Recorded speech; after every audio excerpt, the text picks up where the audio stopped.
नरेंद्र मोदी की पार्टी इस वक्त एक साथ 4 प्लान पर काम कर रही है। पहला प्रोग्राम है शुक्रिया भाईजान, यानी मुसलमान वोट को और करीब लाओ। दूसरा प्रोग्राम है सीए लागू करो। तीसरा प्रोग्राम है राम मंदिर का भव्य निर्माण। 22 जनवरी को प्राण प्रतिष्ठा का कार्यक्रम है और चौथा प्रोग्राम है मुसलमानों के वोट भी पाएंगे और 400 के पार भी जाएंगे। अब मोदी के विरोधी क्या कर रहे हैं वो भी जान लीजिए। विरोधी बहकाने, भड़काने और हवा बनाने का काम कर रहे हैं। अगर देश में इस वक्त मुस्लिम वोटों का सर्वे हो जाए, दफा नुकसान किसको होगा, नुकसान किसको होगा? अगर 2024 में बीजेपी को एक भी मुसलमान का वोट ना मिले तो क्या होगा? और अगर बीजेपी को 10% या 20% मुसलमानों का वोट मिल जाए तो बीजेपी की सीटों का फिगर कहां तक चला जाएगा?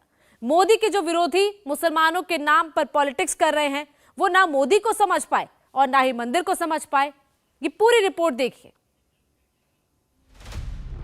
देश में लोकसभा की कुल 543 सीटें हैं, जिनमें से 96 सीटें मुस्लिम बहुल हैं, जबकि 413 सीटें हिंदू बहुल हैं, यानी करीब 77% लोकसभा सीटों पर हिंदू वोटरों की बहुलता है। 22 जनवरी को राम मंदिर में भगवान की मूर्ति की प्राण प्रतिष्ठा होगी। इस समारोह से पहले और बाद का बीजेपी ने ऐसा जनसंपर्क का कार्यक्रम बनाया है कि उसे कुछ सोचने की जरूरत ही नहीं है। बीजेपी यह मानकर चल रही है कि देश की 77% हिंदू बहुल सीटों पर राम मंदिर की प्राण प्रतिष्ठा से उसे फायदा होगा। और बीजेपी का यही कॉन्फिडेंस विरोधियों को परेशान कर रहा है। 2014 और 2019 दोनों ही लोकसभा चुनावों में बीजेपी को 8-8% मुसलमानों के वोट मिले थे। 2024 में अगर बीजेपी को एक भी मुस्लिम वोट नहीं मिला, तब भी वो बहुमत के आंकड़े के पार जाती दिख रही है। लेकिन सवाल यह है कि 2024 में अगर बीजेपी को 5% मुस्लिम वोट मिले तो क्या वो 300 के पार चली जाएगी? अगर 10% मुस्लिम वोट मिले तो 350 के पार चली जाएगी? और अगर 20% मुस्लिम वोट मिले तो क्या सारे रिकॉर्ड टूट जाएंगे और बीजेपी 400 सीटों के पार चली जाएगी? मोदी और बीजेपी इसी कोशिश में लगे हैं। उन्हें पता है कि हिंदू वोट तो कहीं नहीं जा रहा। अगर हिंदू के साथ साथ मुस्लिम वोट भी मिल जाए तो फिर रिकॉर्ड टूटने से कोई नहीं रोक सकता। इसीलिए मोदी के भाषणों में मुसलमानों का जिक्र हो रहा है। आपको याद होगा, जब तक देश में लेफ्ट और कांग्रेस के गठबंधन की सरकारें थी, तब तक मुस्लिम बहनें ट्रिपल तलाक से परेशान थी। मोदी ने मुस्लिम बहनों को ट्रिपल तलाक से मुक्ति देने की गारंटी दी थी और उसे ईमानदारी से पूरा भी करके दिखाया। प्रधानमंत्री नरेंद्र मोदी ने मुस्लिम महिलाओं के ट्रिपल तलाक का जिक्र उस केरल में किया जहां लोकसभा की 20 में से 10 सीटें मुस्लिम बहुल हैं और इन सभी 10 सीटों पर 2019 में कांग्रेस जीती थी। कुन्नूर, वायनाड, पलक्कड़, अलाथुर, कासरगोड, वडाकरा, कोझिकोड, मल्लापुरम, पुन्नानी और पालघाट की सीटों पर मुस्लिम वोटरों की तादाद 25 से लेकर 68% तक है। माननीय प्रधानमंत्री जी की 2 पेंटिंग दोनों। मोदी का फोकस क्लियर है, सबका साथ, सबका विकास। देश के हर धर्म और जाति से जुड़े लोगों का विकास होना चाहिए। इसीलिए मोदी दिल्ली से 2000 किलोमीटर दूर लक्षद्वीप पहुंच गए। लक्षद्वीप का जिक्र इसलिए खास है क्योंकि वहां 97% मुस्लिम आबादी है। लक्षद्वीप में सिर्फ एक लोकसभा की सीट है। 2014 में यहां बीजेपी का वोट शेयर सिर्फ 0.4% था। तब बीजेपी के कैंडिडेट को सिर्फ 187 वोट मिले। 2019 में हालत और बुरी हो गई। बीजेपी का वोट शेयर 0.3% हो गया और उसके कैंडिडेट को सिर्फ 125 वोट मिले। लेकिन इसके बाद भी मोदी लक्षद्वीप में जाकर सैकड़ों करोड़ की परियोजनाओं का उद्घाटन कर रहे हैं। लक्षद्वीप के मुस्लिम पॉपुलेशन के लिए उनकी सरकार द्वारा किए गए हज के काम गिना रहे हैं। हमारी सरकार ने हज यात्रियों की सहूलियत के लिए जो प्रयास किया है, उसका भी लाभ लक्षद्वीप के लोगों को मिला है। हज यात्रियों के लिए वीजा नियमों को भी आसान बनाया गया है। हज से जुड़ी ज्यादातर कार्रवाई अब डिजिटल होती है। सरकार ने महिलाओं को बिना महरम हज जाने की भी छूट दी है। इन्हीं सब प्रयासों की वजह से उम्राह के लिए जाने वाले भारतीयों की संख्या में भारी वृद्धि हुई है। प्रधानमंत्री नरेंद्र मोदी 24 के लोकसभा चुनाव में मैक्सिमम सीटें हासिल करना चाहते हैं और इसके लिए बीजेपी को खास तौर पर 3 ऐसे राज्यों पर फोकस करना होगा जहां मुस्लिम आबादी सबसे ज्यादा है। भारत में कुल मुस्लिम आबादी का 47% मुसलमान उत्तर प्रदेश, पश्चिम बंगाल और बिहार में रहता है। इस कारण से इन राज्यों में मुस्लिम वोटरों का अच्छा खासा प्रभाव रहता है। उत्तर प्रदेश में 23, पश्चिम बंगाल में 28 और बिहार में 4 सीटें ऐसी हैं जहां मुस्लिम वोटर्स की बहुलता है। 2019 के लोकसभा चुनाव में पश्चिम बंगाल की 28 मुस्लिम बहुल सीटों में से तृणमूल ने 17 सीटों पर जीत हासिल की थी।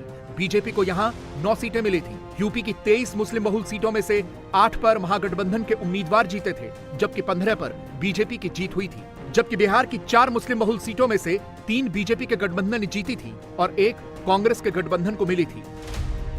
अगर सभी 96 मुस्लिम बहुल सीटों की बात की जाए तो बीजेपी को 2019 में 46 सीटों पर जीत मिली थी।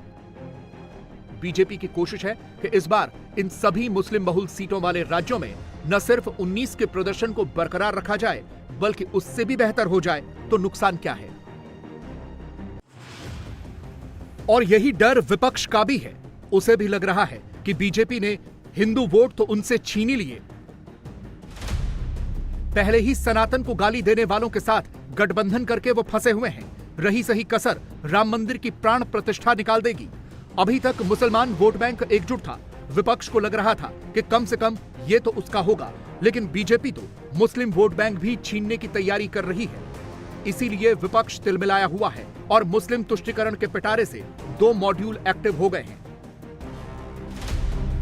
पहला है मस्जिदों और दरगाहों को हटाने का मुद्दा और दूसरा है सीए कानून। इस वक्त देश में एक मस्जिद और एक दरगाह का मुद्दा गरमाया हुआ है। पहला है दिल्ली की सुनहरी बाग की मस्जिद को हटाए जाने का मुद्दा। ये दिल्ली के लुटियंस जोन में बनी एक 150 साल पुरानी मस्जिद है, जिसे हटाने के लिए एनडीएमसी ने जनता से राय मांगी है। तर्क यह है कि इस मस्जिद से ट्रैफिक बहुत जाम होता है, जिसकी वजह से इसे हटाया जाना चाहिए। और दूसरी तरफ है महाराष्ट्र की मलंगगढ़ बाबा की मजार, जो कल्याण में स्थित है। महाराष्ट्र के मुख्यमंत्री ने कहा है कि यहाँ पर यह मजार नहीं बल्कि नाथ संप्रदाय के मच्छेंद्र नाथ की समाधि है, जिसके बाद यह मुद्दा फिर से गरमा गया है। मलंगगडाच्या बाबतीत देखील भावना आपल्या सगळ्यांच्या मला माहित आहे। या मलंगगडामध्ये धर्मवीर आनंद दिघे साहेबांनी मलंगगड मुक्तीचं आंदोलन सुरू केलं आणि आता जय मलंग श्री मलंग आपण म्हणू लागलो। हा त्याचाही आनंद आपल्याला आहे आणि म्हणून मी आपल्याला एवढंच सांगतो, काही गोष्टी आपण जाहीरपणे बोलू शकत नाही, पण आपल्या मनातल्या भावना मलंगगड मुक्तीच्या बद्दल आहेत, त्या पूर्ण केल्याशिवाय हा एकनाथ शिंदे स्वस्थ बसणार नाही।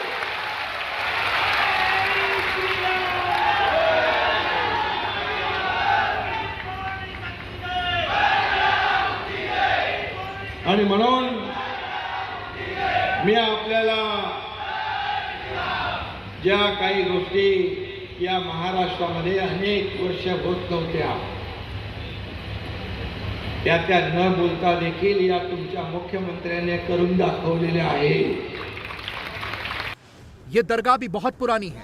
रोजाना सैकड़ों लोग यहाँ अपनी मन्नत लेकर पहुँचते हैं और यहीं पर बाबा मच्छेंद्र नाथ की समाधि का विवाद भी पुराना है। महाराष्ट्र के मुख्यमंत्री के इस बयान से चुनावी साल में महाराष्ट्र की राजनीति गर्मा गई है।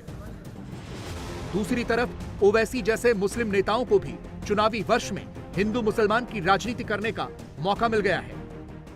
इसीलिए हमने जब सुप्रीम कोर्ट का जजमेंट आया था, हमने कहा था कि सुप्रीम कोर्ट का जजमेंट बिलीफ के ऊपर आया है और हमको इस बात का उस वक्त एप्रीहेंशन था, जो अब सच साबित हो रहा है अनफॉर्चुनेटली, कि आप देख रहे हैं कि मुख्तलिफ मसाजिद के ऊपर केसेस डाले जा रहे हैं। अब आप मेरे को बताइए, टीले वाली मस्जिद का किस्सा क्या है? 200 साल पुरानी मस्जिद है और लुटियंस जब बना रहे थे दिल्ली को, तो उसको छोड़कर बनाया गया। तो पहले वहाँ पर गांवों को हासिल किया गया और मस्जिद को कोई हाथ नहीं लगाए। आप मस्जिद के ऊपर नोटिस देते हैं। तो ऐसे कई मसाजिद हैं जहाँ पर संघ परिवार से ताल्लुक़ रखने वाले लोग या उनकी आइडियोलॉजी से अपने आप को करीब मानने वाले लोग इस तरह के कोशिशें कर रहे हैं। और हम नरेंद्र मोदी सरकार से जानना चाहते हैं कि 1991 का प्लेसेस ऑफ वर्शिप एक्ट जो है उस पर भारत के प्रधानमंत्री और उनकी सरकार का क्या मौक़िफ़ है।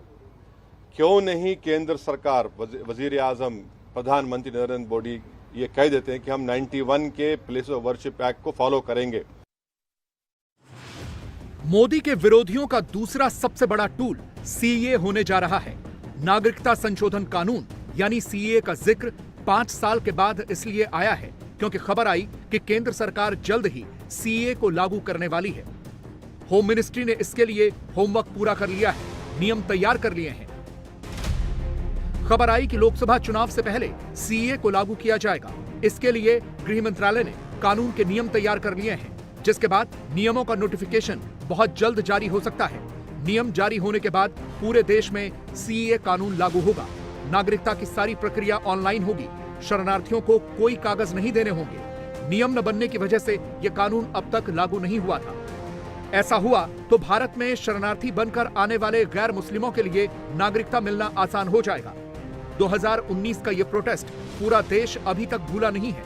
देश भर में मुस्लिम मोहल्लों के बाहर सरकार विरोधी मंच सज गए थे। अब विपक्ष की पूरी कोशिश है कि चुनाव से पहले एक बार फिर से ऐसा ही माहौल बनाया जाए। CAA is anti-constitution. It is a law which has been made on the basis of religion. And please understand that CAA must be read with and understood with NPR NRC, which will lay down conditions of the to lay down conditions to prove your citizenship of this country. And I'm telling you, if that happens, it will be a grave injustice, especially to the Muslims, to the Dalits, and to the especially poor people of India, irrespective of which caste and religion they belong to. Owaisi जो बात कर रहे हैं, मोदी के दूसरे विरोधी भी उसी लाइन पर चल रहे हैं। कांग्रेस कह रही है कि जानबूझकर सीए को 5 साल तक दबा कर रखा गया। देखिए, सीए हिंदुस्तान की पार्लियामेंट में 5 साल पहले पारित हो चुके हैं। पता नहीं इतने दिन तक, इतना सालों तक, लगभग 5 साल गुजर गए हैं अब तक, क्यों ये सरकार चुप्पी साधी रही, इसका खुलासा सरकार को करना चाहिए। दूसरी बात यह है, शायद इनको ये लग रहा है कि चुनाव के पहले अगर सीए के मुद्दा को नए सिरे से खड़ा किया जाए, चर्चा में लाया जाए, तो वोट में सत्तारूढ़ पार्टी लाभान्वित हो सकते। इसके लिए फिर दोबारा सीए को जिक्र हो रहे हैं, इसके अलावा और कुछ नहीं। कई बार होता है कि हर चीज़ जो है गुब्बारा जैसा छोड़ दिया जाता है, उसी पे सब बयानबाजी आने लगता है, लेकिन होता कुछ नहीं। तो ये चीज़ें आ जाने दी जाएगी। और इस मामले में तो आप लोग सब लोग को पता है कि हमारे पार्टी का क्या स्टैंड रहा है। पहले भी पार्लियामेंट में इस चीज़ को लेकर के बात रखी गई थी, तो हमारी पार्टी ने स्पष्ट रूप से इस बात को किया। अब चुनाव आएगा तो इस तरह के मुद्दे आएंगे, हिंदू, मुसलमान, मंदिर, मस्जिद, और कोई मुद्दा है क्या? अगर सीए लागू हो गया तो सबसे ज्यादा असर बंगाल, बिहार और असम की सियासत में होगा, क्योंकि इन राज्यों में मुसलमानों की आबादी अनुपात के हिसाब से ज्यादा है। बीजेपी कहती है कि बांग्लादेश से आए मुस्लिम घुसपैठियों की वजह से इन राज्यों की डेमोग्राफी बदली है। इसीलिए लोकसभा चुनाव से पहले बंगाल की सियासत भी गर्मा गई है। ममता की सरकार कह रही है कि वो सीए बंगाल में लागू नहीं होने देंगे। हमारी नेत्री ममता बनर्जी, इस राज्य के मुख्यमंत्री और तृणमूल कांग्रेस की सभानेत्री जो है, साफ सुथरे भाषा में उन्होंने कहा कि सीएए बंगाल में नहीं लागू होगा। बंगाल के लोग भारतवर्ष के नागरिक, बंगाल के नागरिक हैं। जो कहते हैं कि ये नागरिक नहीं है, हम लोग कहते हैं ये लोग नागरिक हैं, ये लोग बंगाल में रहते हैं, और जो नागरिक हैं उनको दोबारा नागरिकता देने की जो प्रयास बीजेपी कर रही है वो गलत है। वो धोखा दे रही है जनता को, बंगाल की जनता को। जनता पार्टी करती है, बंगाल की जनता सब समझती है। कुल मिलाकर 24 के चुनावों से पहले मुसलमानों को एकजुट करने की पूरी कोशिशें तेज हो गई हैं। विपक्ष वही कर रहा है जो वो सदियों से करता आया है, जबकि बीजेपी इंक्लूसिव पॉलिटिक्स की बात कर रही है।